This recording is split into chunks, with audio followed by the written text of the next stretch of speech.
Hi, I'm Christa Jacobson, headmistress of the Budo, where we teach authentic ninjutsu and classical samurai Bujutsu. And for those of you who don't know what that is, it's the ancient martial arts of the ninja and samurai. In today's video, we're going to be talking about one of the greatest samurai of all time, Tsukahara Bokuden. Now, Bokuden was a samurai of the Sengoku age of the Warring States, and today we're going to talk a little bit about his history, and I'm going to share with you guys a few stories and legends from his past as a traveling samurai through Japan.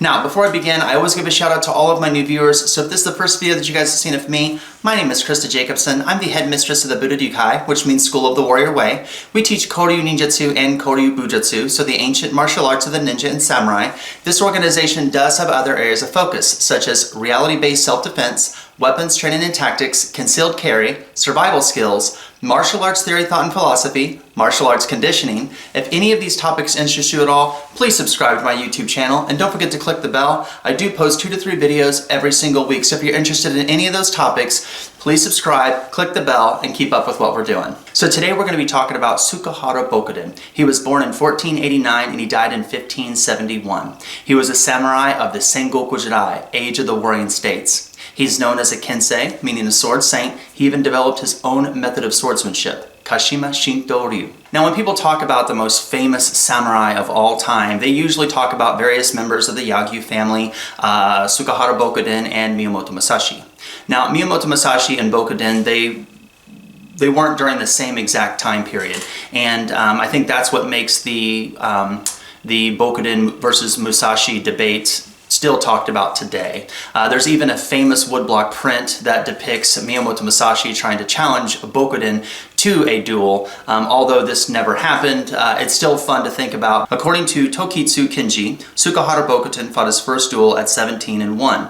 Then he dueled again 19 times and fought in 37 battles. He was wounded 6 times in battle total, all by arrows, and in total his death toll seems to be somewhere around 212 kills. So from that perspective, you can see why Bokuden and Musashi have always been linked as far as who's better. Bokuden went to many battles and had duels, where Miyamoto Musashi had many duels but also went to battle. So again, that's that little similarities but contrast between the two is why those two names keep coming up when you're talking about the top samurai of all time. So today what I like to do is share with you guys some of the old legends and tales of Tsukahara Bokuden, some of the stories that we get to read today and learn from, and take some of those principles and philosophies from those old legends and apply them to our martial arts training. Now, I'm going to be reading from a book called Budo Secrets, right? And it is written by John Stevens. All the information about this book will be below in the video description, but there is a couple stories about Bokuden in this particular book here. Again, the name of the book is called Budo Secrets, and it is written by John Stevens, and I'm going to be reading a few short stories from here, talking about Tsukahara Bokuden and sharing these particular legends and folk tales with you guys today. Now, the first story that we're going to be talking about today is about a thug that comes up to Bokuden and challenges him to a fight, and there's a story regarding this particular legend, and I'm going to share that with you guys today. The master swordsman Tsukahara Bokuden was on a small boat when a thug began boasting of his great prowess with a sword. While the thug carried on, Bokuden dozed off. This angered the thug, who shook Bokuden, demanding to know what style of swordsmanship he followed. Bokuden told him, "The school of victory, without using a sword." The thug challenged Bokuden to display such preposterous-sounding swordsmanship. Bokuden agreed and suggested that they stop at a nearby island to avoid injury to the other passengers on the boat. As soon as the boat reached the shore, the thug jumped off, drew a sword, and assumed a kamae.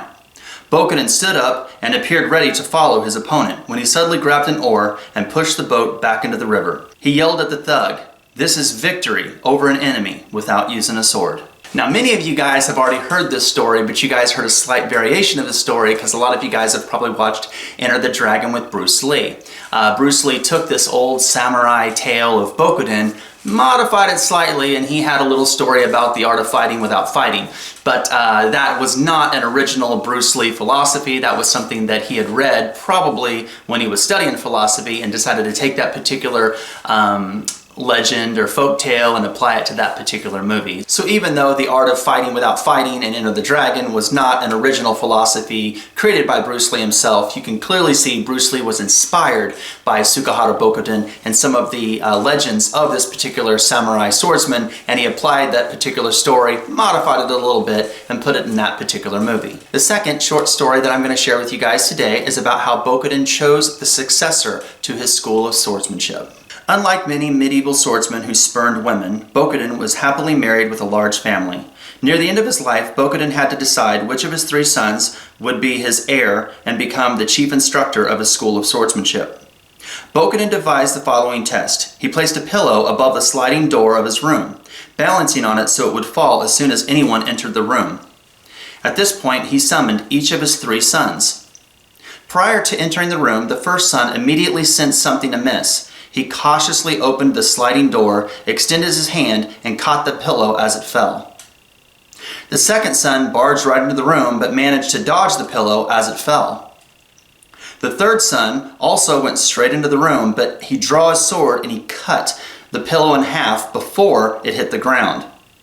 After observing the behavior of all 3 of his sons, Bokuden made his first son the successor. So there you guys go, a little bit of history about one of the most famous samurai swordsmen of all time, Tsukahara Bokuden.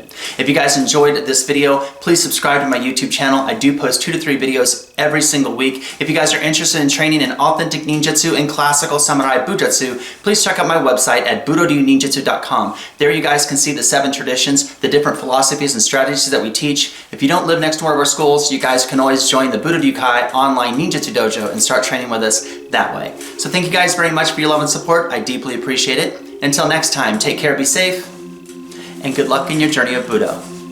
Bye.